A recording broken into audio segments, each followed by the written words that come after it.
And is your choice going to be the Kalista? Again, I don't point any fingers at anyone in terms of like bad performances. JackeyLove couldn't, you know, kind of play in that last game. He's going to try it again. Now, it was against the Ashe Varus, which is probably the most disgusting level 1 lane that you can get in terms of bot lane right now. I was wondering if the Varus would be the first pick. That has been the case in other regions, and of course JackeyLove is one of the best Varuses we have here, both poke and on hit. The guy was incredible at that in 23. Knight had his Orianna banned away from him in the last game. He's going to pick it up for this one, and now the problem is Orianna is incredibly dominant in early lane. Creme does play a lot of aggressive mobile assassins in the mid lane, but as it seems right now, it just feels like Orianna will just break you down early game, so he's going to have an answer. Senna and Renata being hovered on the other side, it feels like both of them are actually very lane dominant in their own regards. I do like the Renata a little bit better just because of the engage potential with an Orianna Rakan. The ball delivery system is very, very clutch. But Azir back here for Creme. Didn't have a fun time, but he doesn't have to worry about the LeBlanc this time around. So a world we kind of saw both BDD and Faker show that even though the Azir can lose out on CS, he will get push in early game, and that can be very important because when you're looking into the enemy jungle, you're not going to have, you know, a LeBlanc or whatever flashing in to kill your jungler for first blood. So, bit of a different laning dynamic, even despite the difference in, there's the same champion for the side of Creme. If he manages to get a leg over Knight in the early game, there's a chance that Tian isn't going to see Shin breathing down his neck quite as heavily as game 1. No, not really, but now we see what Elk wants to going to go for here. Plenty of options available to him. I do think the Lovers duo is still exceptionally powerful, even regardless of where the meta is. If you can get these two champs on the same board, they are just good. Also, on Rakan is just something special, folks. He showed us how to play that champion more than once in 2023. There was the Zeri hovered. Turns out Bruiser Zeri's back, by the way. So look forward to that at some point in an LPL game near you. I don't like Bruiser Zeri. But I don't like Zeri in the meta at all, to be honest. Yeah, I think we saw enough of that one for the whole of half of the first part of the year of 2023. Getting into second round bans, though, notably junglers not been picked up. And of course, top laners as well. Now, are we going to get ourselves into another tank v tank top side? There is, of course, no Rumble on the table, but we still have K'Sante and Udyr. Jack's also available right now too. What Top Esports could do is opt into, I know it's dangerous, giving Bin the Jax and taking the K'Sante, because it feels like right now, once you hit 2 items on 369's K'Sante, if you were to pick that up, Jax doesn't really deal well with K'Sante at that point. When you have the when you have that K'Sante there, when you have the Frozen Heart and the other items too, feels like that champion could be a really big issue. But now with the K'Sante banned, maybe you're forced into the Jax ban on the other side. Yes, and also the brand still being left open right now. I will say you do have a bit more kind of disengaging options, especially with the Renata available to you. It's pretty much the same draft on the other side, but the Jax gets banned away here by the side. I think we read that one okay then. I think we read that one. Your meta read is pretty on point. I did my homework. Good once. Man. My teachers would be proud of me, I think, maybe. But BLG now, you would imagine they would leave that top lane pick for last to give Bin that kind of information before he does commit to the matchup. They are still looking at potentially going for a completely different style rather than just pure damage. They're looking for pure engage. Shun still has Vi banned away from him an awful lot. He plays it an awful lot. Even when the champion's hit with multiple nerfs, he keeps going back to this. We've seen it again picked up in the meta. It's no surprise that it's around. I think that when you have already the AP mid laner of the Orianna as opposed to the AD LeBlanc, it's kind of harder to go towards that AP jungle. Especially when it's, in this case, it would have been a blind pick jungle as well. Sometimes there are... jungle matchup doesn't matter all the time, but when you're picking someone like a brand, you want to take that into account. This time it's going to be the Jarvan. So, Jarvan... Interesting. Good into the Orianna as well as with it as well. Of course, we've seen that combo an awful lot. It just means that Ori is going to have their flash blown an awful lot, and it's a good engage button to go with. The Kalista ult, potential shuffles as well. It feels like Top Esports, more competitive draft than the first game, especially if they can let that... get that level 1 in a better state of affairs. Yep, and 369, look, again, didn't do badly on the Udyr in game number 1, didn't have a bad time of it, but does end up blocking that one in, so they've got plenty of kind of draft power within their lanes as well. Oh, this is the counter pick right now. Into Udyr, this is the counter pick. We've seen it in LCK from Keen. We saw it from Ray Farkey as well in the LGL. Now, the EU counter pick has been the Olaf from Adam. I think Whippo also played it in the LCS. So those are the 2 picks that we've seen really destroy the Udyr 1v1. But what the Aatrox does is give you more pressure outside of the lane. If you're just playing for the lane, sometimes things can get very difficult. Like, imagine playing an Olaf, getting Jarvan ulted, and then he just, hops out. You can't really play that. So that's been maybe, I'm reading into this a little bit, you know, Bin used to pick just for lane. That was a lot of what happened in early 23. This feels like he's picking for the team comp. He's going to be very disruptive, able to combo on in the team fights a lot better, even if he's losing out on an individual lane a bit more. I will say, for top esports, you can get maybe a little bit of a shimmer stew going in there. Cataclysm into the ultimate from That Renata. does not sound particularly tasty. It doesn't sound, I mean, that's just how it is sometimes, but, you know, you got the Demacian Hot Pot with Rumble, you've got the Shimmer Stew with Renata Glasc, so, you know, you got to vary it up. Everywhere can't have Hot Pot. My favorite one is when you have the Misfortunal over the Jarvan, and it's the Shot Glass combo. Yes, that's a pretty good one there. There's some creativity you can get in there, but comms locked and loaded. Obviously, we're seeing roughly similar carries here for the side of top esports. A very different draft altogether, though, from the side of BLG. Kalista Renata, level 1, is actually much more competitive versus the Rakan. I mean, level 1 from Rakan with the W start, still very, very dangerous, but still competitive in the 2v2 as opposed to the Ashe Varus doing unspeakable things at level 1 and popping the barrier to make sure you get the winning end of the HP trade. Feels like top lane, the Udyr will have top control as it did in game 1 in mid lane. Feels like it's a bit more of a tried and tested matchup. Azir can get that push. Feels like they have tooled themselves up for a bit more early game stability. Have top esports. Top esports, you got to hit the ground running. That last game, forget about it. It didn't happen. Well, it did happen, but it was last game. Exactly. That's exactly the kind of attitude you need coming into this next one. You have to put down this marker because, again, this is on paper, you would argue a top 4, potentially even top 3 team. You can't let BLG just roll over you, even though they are the perceived favorites coming into this year. Oh, that is a very pretty look at that graphic out there. It's of course the Year of the Dragon. Well, not yet. It will be Year of the Dragon after Chinese New Year. Which is coming up soon? February 8th or 9th? Maybe 10th. No, February 10th. Yes, I believe it's February 10th. So we'll be taking a little break. Of course, we have a new schedule as well on our side. We're not doing every day, unfortunately, but we are going to be doing Thursday to Sundays. We had decided to make a little exception for today, just so we can make it special on the first day. Yeah, just make it special on the first honestly, day. seeing that first game, we're glad we did. Yeah. See how BLG can match that kind of performance. And as you can see, level 1, JackeyLove Meiko, they have themselves a lot more confidence to walk up at this point, using the lethal tempo threat on that Kalista to walk forward. Sometimes you see the Halo Blades on the Kalista to get some really bursty trades, but when you have the Renata with the Kalista, because you know that you can play around the bailout, you can look for longer trades. You can even take your HP part down to 0, get more Ren stacks up, use the lethal tempo, which is better in those longer trades then, and come out ahead from that one. So let's see how that bot lane goes. I think that'll be an important part this first game.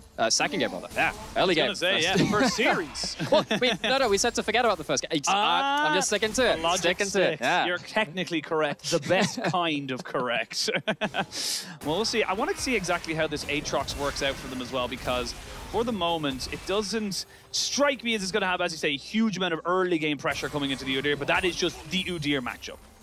It is. Kind of want to see what his itemization is as well. I've talked with a few people about Aatrox itemization. There's one of the ERL coaches, Harold Hamhand, who's a big fan of Shojin first and has been advocating that a lot as well. We had a discussion with Oisin about that one, about whether you should go Sundered Sky for a bit more HP, or should you actually go for something where, you know, if you hit the Q onto 4 minions, you actually get 12% ability up right from the start. Let's forget about that one. That'll come later, though. Shun is being counter-invaded. This time it's Tian who can get over to the other side of the map. Get out of very buff steal. And you mentioned this in the last game. Tian, kind of famously in the LPL, very aggressive kind of laner, or excuse me, pather, and just getting ahead of everyone and trying to make these kind of things work. So now Shun will realize he has been robbed, and will now have to try and figure out his path. And this is the thing, when you disrupt that pathing in the early game, it can lead to kind of some mismatches where you thought you were going to be on the bottom side, but you actually can't go for that anymore. And because there are, you know, less camps on the top side as well, it means that you have less ability to stop this Udyr doing his thing. You're not going to be able to stop him from proxying if he chooses to do so. 369 had the early wave push, and that meant that Tian felt a lot more safe going towards the buff steal. No real chance of Bin walking down towards that buff steal at that point. Bot lane also playing, so it's a bit of a mirror actually from a reflection opposite of that game 1. That's the word I was looking for, because actually a lot of these early lanes pushing in for the side of top esports. Mid lane being the one exception right now, but both these mid laners quite low HP. Could see ourselves early 2v2 potentially. He doesn't really want to take this fight right now. It just, unfortunately, with Tian on the Jarvan in the early game, you flag and drag in, that's kind of it. Yeah. You need support on that side, so he would have liked for Creme or 369 to be there. There we go, flags and drags in. Now has Creme for support. Shun might actually have to lose his flash here, and that's exactly what he does, but he's still being pushed back. Over the wall he goes. Ooh, again. really wants to make this one work. Creme actually doesn't have a huge amount of mana, but the knockup is good, and they will donate over a kill to the Creme fund. They will finally, no, they've got themselves a protection, but not quite enough. I got a little excited there. Knight didn't really have anything else to help him with. But a great start here for Top Esports, much healthier than they were in game number 1. Flipped from game 1, early lane pressure, very much working out for the favor of Top Esports. And BLG, while they, Knight did have himself the wave pushed in mid, he didn't have the HP or the mana to really stick around, and the 2v2 now kicks off. Flash for flash, being burned here in this bot side. Meiko losing his, Elk trying to get those feathers to go down behind him to get some sun, but now, without a flash or a ghost here for Elk, you can see Tian, he's ready and able to try and make this one work. We'll know that Shun is in the bot side, and isn't willing to go for a full commit just yet, but these are low health bars. That they are. No summoners to speak of either. Elk on, they have one flash between them, that's no on heal. The Rakan. Won't help Elk if he wants to survive, but even with that, just chipping down the tower is enough for now. It's not like this bot lane situation is getting any better for Alkanon. I will say, Shun did get a reset because he died, so he's got a Ruby Crystal and a Longsword, so yes, the Jarvan is technically ahead in gold, but he hasn't actually spent that gold yet, so gotta be a little bit careful, a bit more wary, but great start from Top Esports, much more composed and controlled. There's that Guardian shield, I think, blown there once again from On. Actually, that might have just been the passive of Rakan shield on that one. Still, Top Esports, they have much more control in the early game. They drafted for it. I think they learned from the mistakes of that draft 1. Mid lane, it's about as even as it gets. Not the level 1 domination that Knight found on the nerfed AD LeBlanc. Going back towards this Orianna, which has, of course, been a mainstay of the meta ever since the World Championships. And now that you have this early kind of tempo coming out here from Top Esports, where do you convert it? Where do you want to see them move around the map to get some advantages off of the summonerless jungler and bot side? Well, you don't have the pretty much instant clear of grubs like you do with the brand, so it's less likely to get the instant clear towards that. I'd like to see some first dragon priority from Top Esports, because it feels like Kalista, Renata, if you're not getting first dragon, why are you picking that lane? It's really good at getting bot side control, converting that into objectives.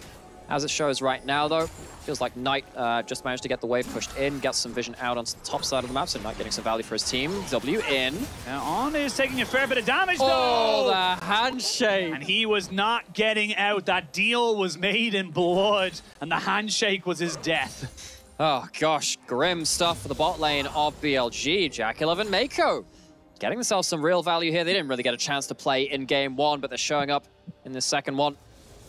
That's the ward which Knight just put down in top side of the river, spotting out Creme. He's going to get himself some of that honey fruit so he can top himself up. This is going to be the early grub start from Top Esports towards the top side of the map. Other regions, they haven't really been focusing too much on grubs. Feels like they're a little bit more of a consolation prize.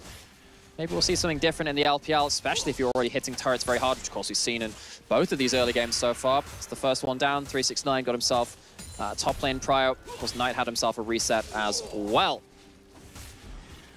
Look at the replay then of that bot side. Again, this is honestly just really disrespected because he decided to go in instead of go out. And it leads to his death because this is just a fantastic timing on the handshake. I don't really know why you decided to W onto JackeyLove. Maybe you thought that Al could be a little bit closer so you can get the extended battle dance out of the fray. Not going to be the case though. Punished for his over-aggressiveness. And does he have another E now? Shun over the wall. Be able to get out. Little dodgy there. And again, losing a very big HP chunk kind of off him. Has to burn through some of his refillable potion to make sure he's just able to maintain presence in the lane. The grubs picked up here as well by Top Esports. Now he says that they only picked up 2. They actually have still 1 more left in that all alone. The Eddies. I have been told which one's left? Ed, or Eddie? Ed. And that doesn't help with that either, but... yeah, we had a complaint. Maybe we should call them the Kev, and Kevin. Just to keep it more in brand. We'll try and see what we can get. The dive's more important here right now, though. It is a little bit. Drag out. Flag and drag out just before the stun comes in. But again, that passive coming out here from the grubs. And see JackeyLove just standing firm, knowing that he's in priority. Creme coming down towards this dragon. Again, like you said, they want to prioritize this as well. If you have the Kalista, you should just be getting perma push, which they are. That they are. What can they actually get out of this for now, though? Because it feels like if you start up on the dragon, you're going to give a level 6 Vi a chance to engage onto you. That would be the Vi-Orianna combo, which is not something you particularly want to be, particularly as a blue side team, stuck against these bot river walls when you're taking that dragon against. So I think BLG, they're aware that they have some tools to fight now. They are significantly far down in gold, but it's not to the point where we've got first items coming through just yet. You need to be very careful, though. They're looking for the handshake. There it is. Feathers will go flying. Meiko gets caught a little bit, but they can't aggress any further. That's a big cooldown now on Elk. And again, JackeyLove wasn't really fully committing. He knew that he just had to basically just keep Marshall posing around that fight to know that he was always in kind of out of harm's way. He's hop, skipped, and jumped his way to a 30 CS lead and a couple of plates on that bot side. Close to getting value. Gonna see the recall completed by 369 Knight. Was aware that there might be an Udyr over that wall, but sadly not the exact location. Can't cancel that. Dragon now finally started up on the bot lane reset timings. This isn't going to be with the help with the Kalista, Renata duo. They're going to get themselves a base. There's a chance now for BLG's bot lane interrupting this themselves. Shen has been spotted on the top side of the map, so there's no enemy smites to be found. On not going to sniff this one out, though, either way. Not yet. Hess might actually go over the wall and find himself in a bit of harm's way. But for the moment, he's just putting down all of this wards. Is he going to hop over? Does he know what's happening? No. Now he knows. His game announcement on kill, Water Dragon. But it has been killed. Now on, he has to engage. Good flash away from the Emperor's Divide. But again, on having a little bit of a weird one. This isn't kind of, you know, this isn't standard Rakan on play. No. Shockwave trade in the mid lane, of course. You can use that to chunk out mage versus mage matchups. Knight going to get dominant laning phase now. Maybe force out that teleport with the all-in bot side. Yeah, they're going to get Elk knocked up. Not going to get the knock up here onto Meiko, so they can't really trade it back. And yeah, Elk knows he's in no man's land. And On just says, I'm sorry, but I have to walk away from this. And that is, again, just little things like that going very well here for Top Esports. Yeah, this is the kind of game that Meiko would have liked to have in Game 1 instead. Again, got to talk about this duo. Really is a lot of expectations and some questions, of course, as well, around JackeyLove and Meiko as the new bot lane combination for Top Esports. Tian now going to stick around towards bot side as well. Clear out some vision. With no Elk to wave clear around here, it does feel like at least another plate's going down. Maybe another kill. Ooh, they didn't quite get the flag and drag, but they will get the Cataclysm, and he's going to get his lover to come back. He's like, thank you for saving me after I left you for dead. There's the hostile takeover. No one really going to do any damage, though. Meiko flashes away, but only to be brought back under the firm hand of justice and Shun. Finally, BLG on the board. Right, so Top Esports, they overstay a little bit. They can't quite finish off On before Elk is in range for him to battle dance away. And suddenly Top Esports, that bot lane pressure slightly reprieved for the side of Elk. See Bin and 369 again going back towards their little 1v1. They are not involved. They have not really been involved at all in the first game or the second in terms of how anyone else has been fighting. But with that pressure on bot side, it does mean Elk gets a little bit of free time here onto the turret. And they're just going to be able to chip it away. He's actually more focusing on little things. They're going to try and fully engage onto this. On, though, gets hit straight away by the handshake. No, he actually missed it there, but they're going to be able to take him out. And there's the bailout. They tried to catch him before the Renata came back, and they were heavily punished. Oh, now Top Esports and BLG both caught out by some slightly quicker resets than they're expecting. The bailout gets huge value, 3-0-1 for JackeyLove.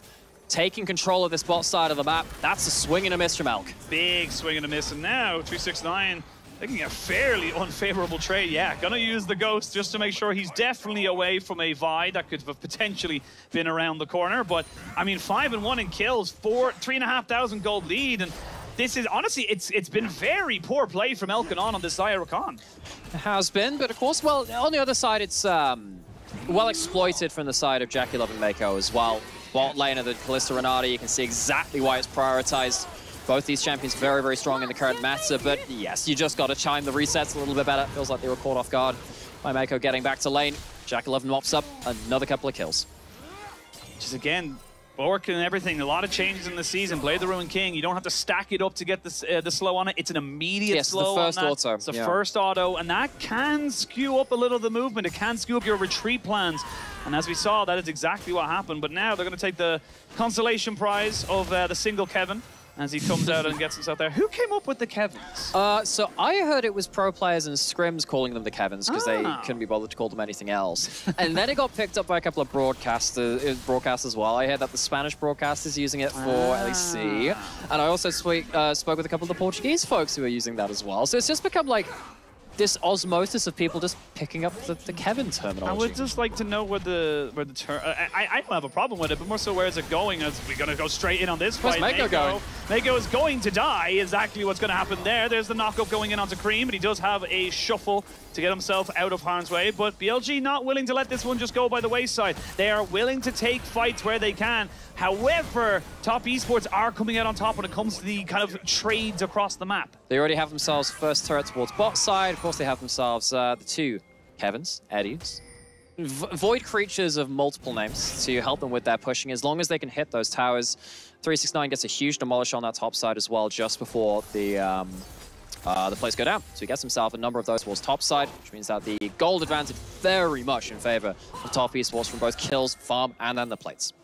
JackeyLove's just massive. Look at the item difference between the AD carries. Look at the CS difference between the AD carries. That's 50 CS between JackeyLove and Elk.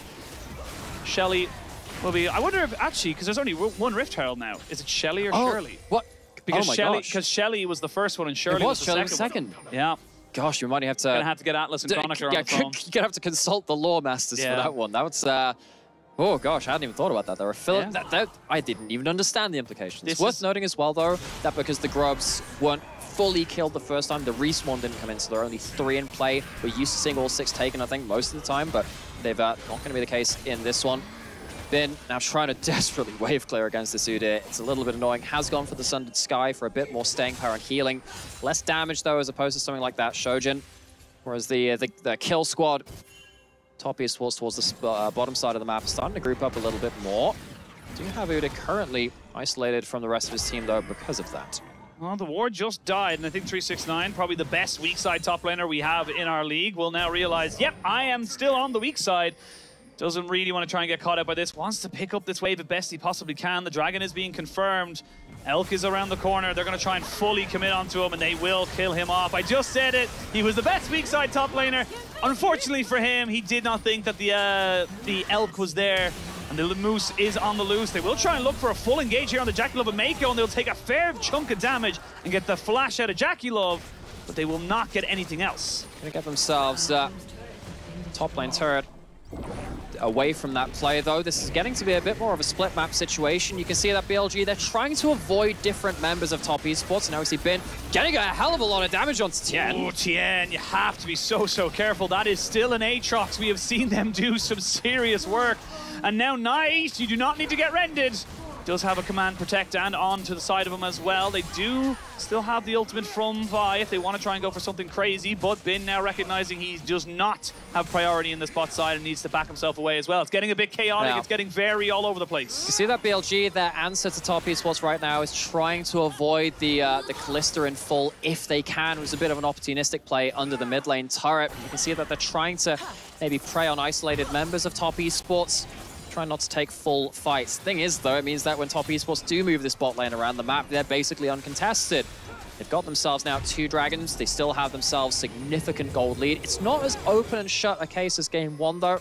Feels like Top Esports, they've not been able to completely run away with the game in the same fashion. Still very far ahead, though. Still going to have themselves a very powerful point of power as they get through to their second items before BLG does. Cloud Soul is the Rift.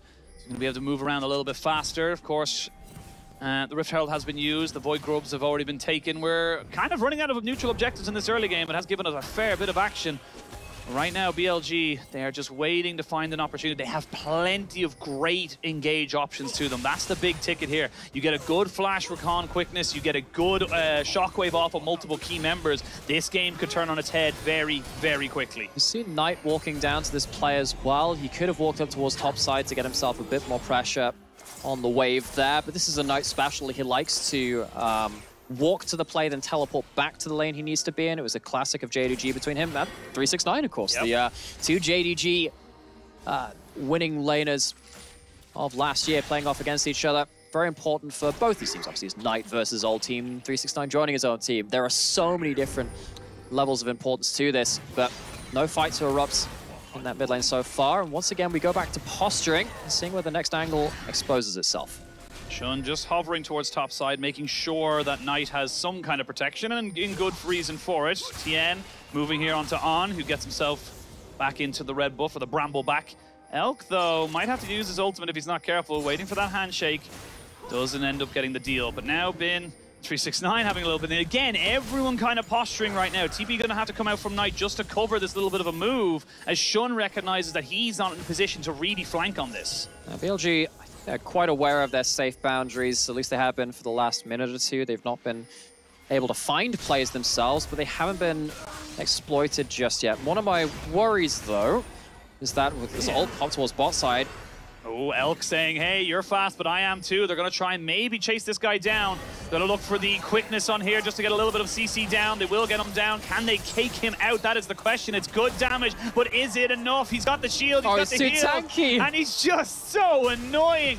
All armor, and there's just no way you're taking him out. Now Knight's caught underneath the turret. The rend is good, but it will be traded back. It's a turret for a kill. There's going to be the ultimates traded by junglers. As we can see now, Shun dodging out from the flag and drag. And it's all picking up right now. You can see BLG, they're looking for plays. Now 369. Oh, he's back. He's back. He's looking for money. He's looking for his bag of gold. Elk will not be taken out just yet, but he's just like, hey man, it was just a prank. I didn't actually think we could kill you. I'm sorry. He ends up getting out of that one. BLG really focusing on 369 on the weak side. You know, you praise him for his weak side play. And, you know, largely he's very good at it. Once runs away from that bot side play, as 3 members ran down towards him. BLG, again, trying to avoid some of the stronger members of top esports. It's meant that this game has gotten quite snatch and grab across the map. They're trying to play around, you know, multiple lanes pushing against them. They are now starting to get the point where actually they are getting punished with this. JackeyLove hopping beyond the turret, using Meiko to go forwards. No cleanse for someone like Knight as well. Gets rendered down under turret, at least takes one with him. I wonder if that was a shutdown. Actually, presumably it was, because it was 4-0-1 before that. So that means that Knight has now got himself up to some of the new mage items. So that's going to be the Luden's Companion. That's the little gun-like thing in inventory, which is effectively like Luden's as it was. And then also Storm Surge, which is a big old flat AP, flat magic penetration assassin item. If he gets good burst off like this, it's going to really add to it. There's a redemption coming in just to make sure that everyone's all good and healthy. I love it when I say something and there's an immediate example. See, it happens sometimes, mostly the opposite for me. Yes.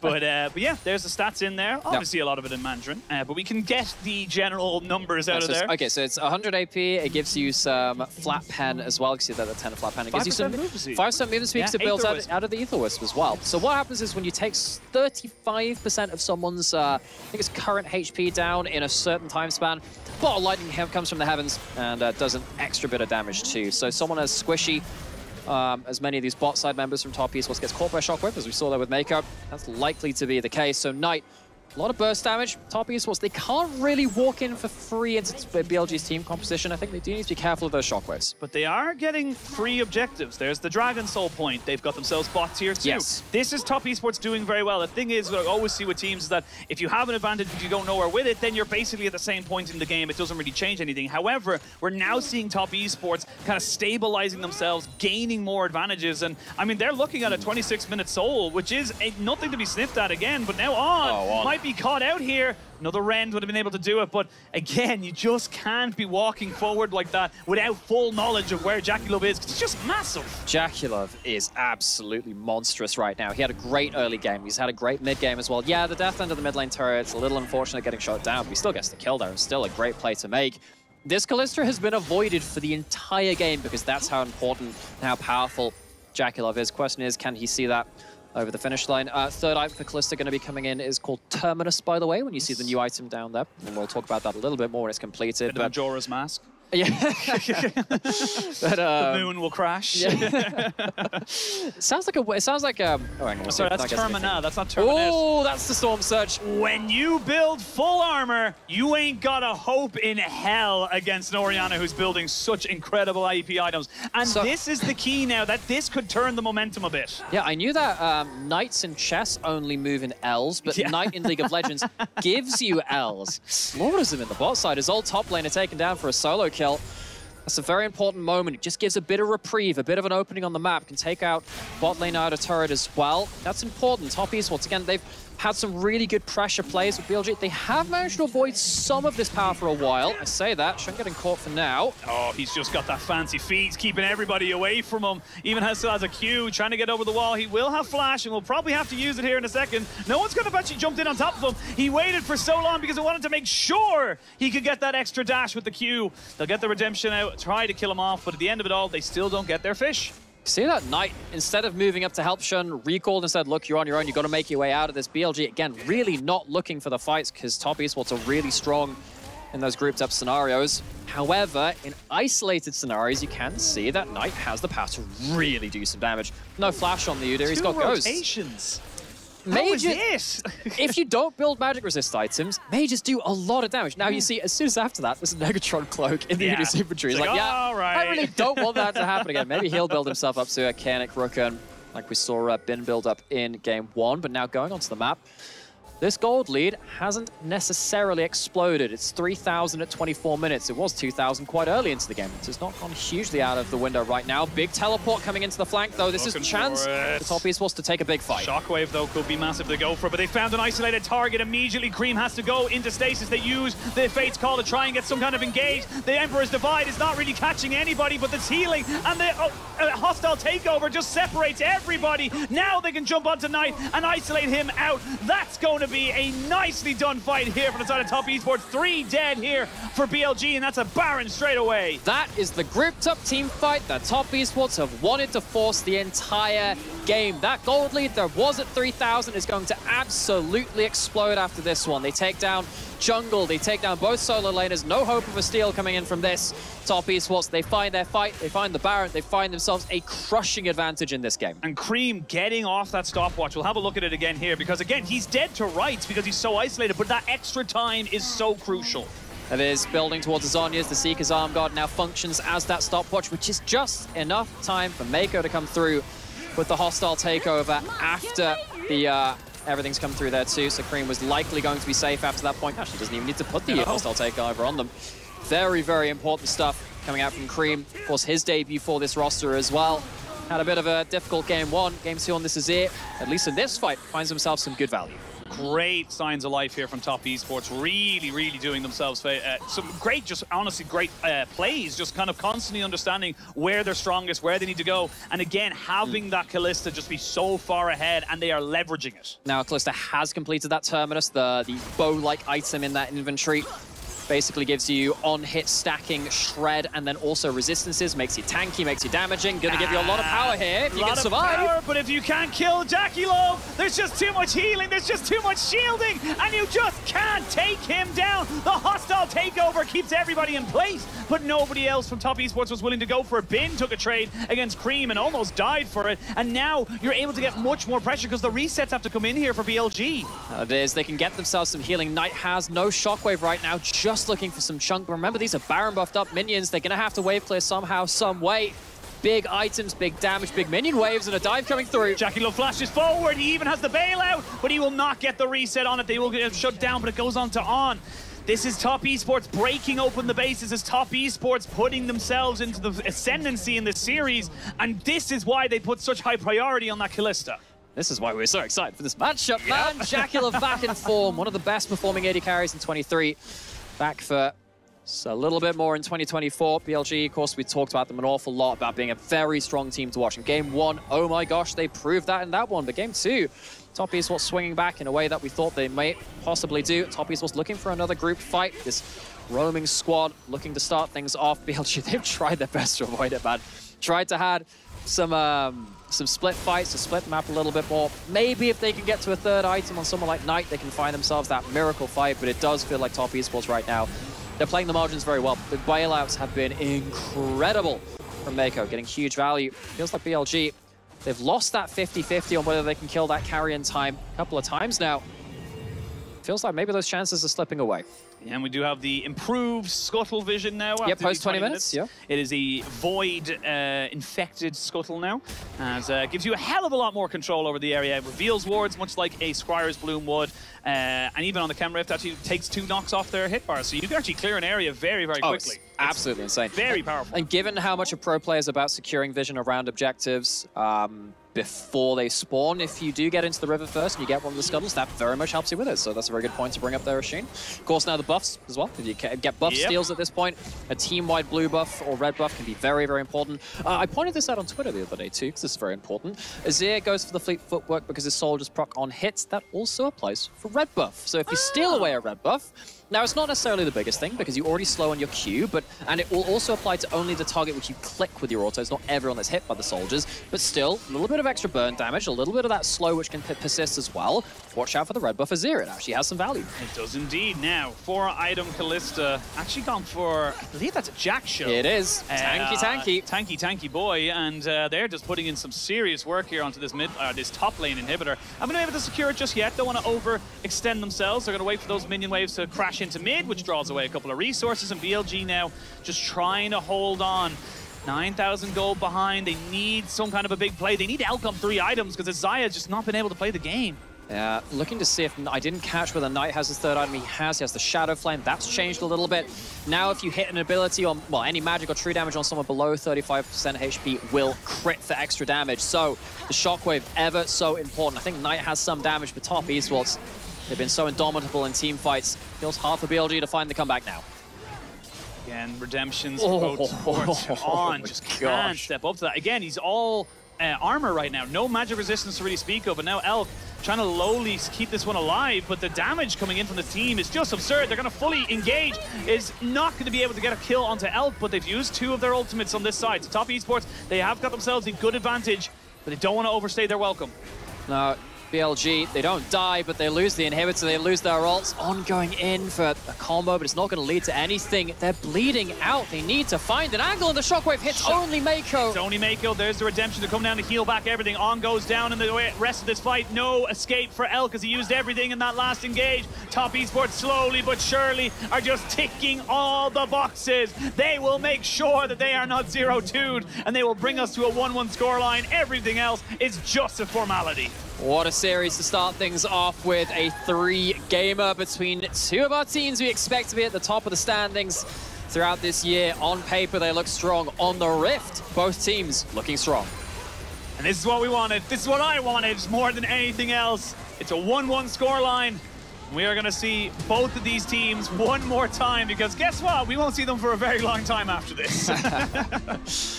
Gotta say, it really feels like bot lane priority. We saw it at Worlds. We've seen it in other regions too. If you're not drafting a level 1 winning bot lane, things go from bad to worse very, very quickly because that's such a big platform for your jungler to then leverage off too. Tian, using the fact that he had winning lanes to get a leg over Shun, who was incredible in game 1. So game 3, when we come around to it, we'll see who gets the side choice in that one, of course. And then, of course, we're going to have to see who can problem solve their way out of this draft. Yes, the drafts are the key, but